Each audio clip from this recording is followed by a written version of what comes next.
अविमुक्तेश्वरानंद सरस्वती का अपमान योगी आदित्यनाथ को भारी पड़ता जा रहा है। अब अविमुक्तेश्वरानंद तो शंकराचार्य हैं ही नहीं कहने वाली नोटिस पर शंकराचार्य अविमुक्तेश्वरानंद ने योगी सरकार को 8 पन्नों का जवाब दिया है, वो भी अंग्रेजी में। अविमुक्तेश्वरानंद ने मेला प्राधिकरण की मेल आईडी से लेकर सारे बड़े अधिकारियों को ये नोटिस भेज दिया है, जिससे आगे कोई इस तरह के सवाल ना करे।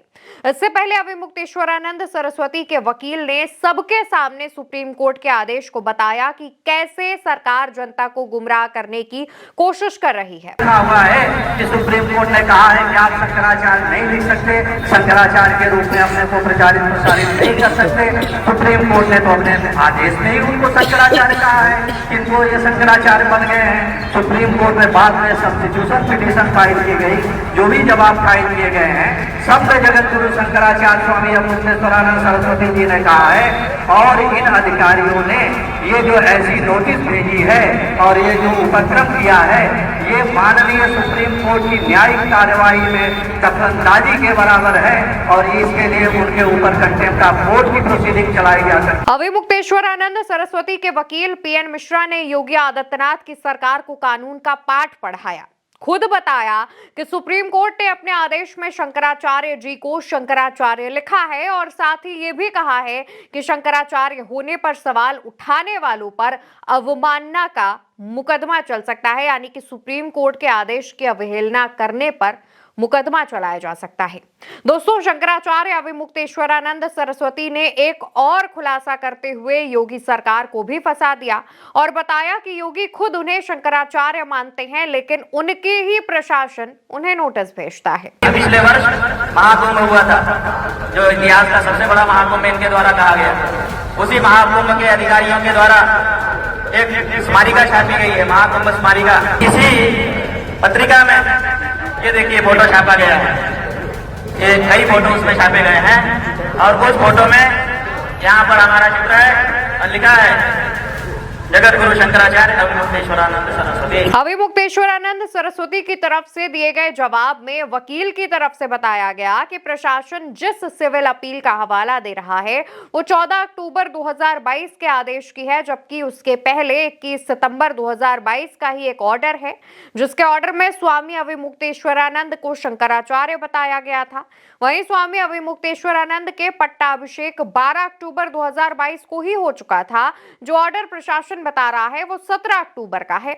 वहीं सुप्रीम कोर्ट ने अपने ऑर्डर में ही कई जगह शंकराचार्य लिखा है। प्रशासन के अफसरों ने जो नोटिस भेजी है वो सुप्रीम कोर्ट की अवमानना बनता है, क्योंकि सुप्रीम कोर्ट ने 17 अक्टूबर के बाद किसी पट्टाभिषेक पर रोक लगाई है। वकील का कहना है कि हमने नोटिस के जवाब में स्वामी अविमुक्तेश्वरानंद की तरफ से जवाब भेज दिया है। जिन अफसरों ने नोटिस देकर भ्रम खड़ा किया है उनके खिलाफ कार्रवाई की जाएगी और उसके बाद शंकराचार्य की तरफ से प्रयागराज मेला प्राधिकरण को अवमानना का नोटिस दिया गया, जिसके मुताबिक प्रशासन को 24 घंटे के अंदर अपना नोटिस वापस लेने को कहा गया और अगर ऐसा नहीं किया गया तो शंकराचार्य की मानहानि और सुप्रीम कोर्ट की अवमानना के तहत प्रशासन पर एक्शन लेने की तैयारी हो रही है। इससे पहले जब प्रशासन की तरफ से ये नोटिस शंकराचार्य के शिविर के बाहर लगाया गया था, उस दौरान भी साफ शब्दों में शंकराचार्य ने योगी आदित्यनाथ को ललकारते हुए कहा था कि अब ये उत्तर प्रदेश का शासन या फिर यूपी का मुख्यमंत्री तय नहीं करेगा कि मैं शंकराचार्य हूं या नहीं हूं। उन्होंने बार बार यही कहा था कि मैं शंकराचार्य हूं और इस पर 2 शंकराचार्यों की सहमति और 1 शंकराचार्य की मौन सहमति भी है। ऐसे में आप ये फैसला नहीं कर सकते कि शंकराचार्य कौन है, कौन नहीं है, और ना ही ये देश का राष्ट्रपति तय कर सकता है। दोस्तों, शंकराचार्य बनाने की जो विधि होती है, आमतौर पर जो बताया जाता है उसके मुताबिक एक गुरु के निधन के बाद उसका जो शिष्य होता है, जो उत्तराधिकारी होता है, उसे शंकराचार्य बनाया जाता है और गुरु के निधन के बाद उनका शिष्य शंकराचार्य बनता है। इस पर बाकी के जो 3 शंकराचार्य हैं वो सहमति देते हैं।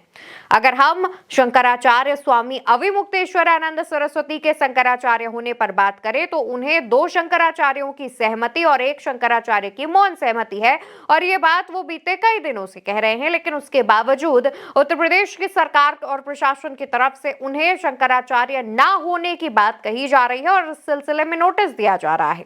शंकराचार्य ने योगी आदित्यनाथ के प्रशासन के इस नोटिस पर 8 पन्नों का लंबा जवाब दिया और इसको बकायदा मेल भी किया गया है। उसकी तस्वीरें भी साझा की गई और इसके अलावा खुद शंकराचार्य ने बताया कि जब कुंभ मेले का आयोजन किया गया था, जिस कुंभ मेले को देश का, विश्व का सबसे बड़ा आयोजन ये लोग बता रहे थे, उसकी स्मारका में खुद ये छपा है कि स्वामी अविमुक्तेश्वरानंद सरस्वती शंकराचार्य हैं। उन्होंने खुद बैठे हुए इसकी तस्वीर भी दिखाई और इस बात का ऐलान किया।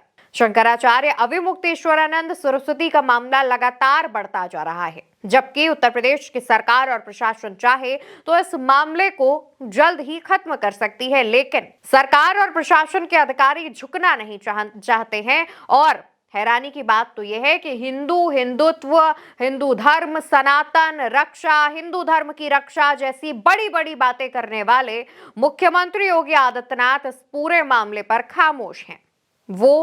अब उन्हें ये जो पूरा मामला चल रहा है वो हिंदू धर्म का अपमान नहीं लगता है और ना ही संतों का, धर्मगुरुओं का अपमान लगता है, क्योंकि अगर लग रहा होता तो अब तक मुख्यमंत्री योगी आदित्यनाथ के आदेश पर या तो उनका कोई अधिकारी या वो खुद आकर माफी मांग चुके होते। लेकिन भारतीय जनता पार्टी के नेता हिंदू मुस्लिम करने वाले धर्मगुरुओं के दर पर माथा टेकने से पीछे नहीं हटते और जो ऐसे गुरु होते हैं, ऐसे धर्मगुरु होते हैं जो हिंदू मुस्लिम नहीं करते हैं, जो धर्म की बातें करते हैं, जो सही गलत की बातें करते हैं, उनका अपमान करते हैं। और इसका जीता जागता उदाहरण अविमुक्तेश्वरानंद सरस्वती वाला मामला ही है। फिलहाल देखने वाली बात यह होगी कि इस मामले को अब उत्तर प्रदेश की सरकार के द्वारा कितना लंबा खींचा जाता है। इसको लेकर आपकी जो भी राय हो कमेंट सेक्शन में आप लिख सकते हैं।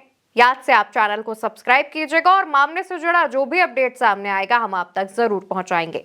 नमस्कार।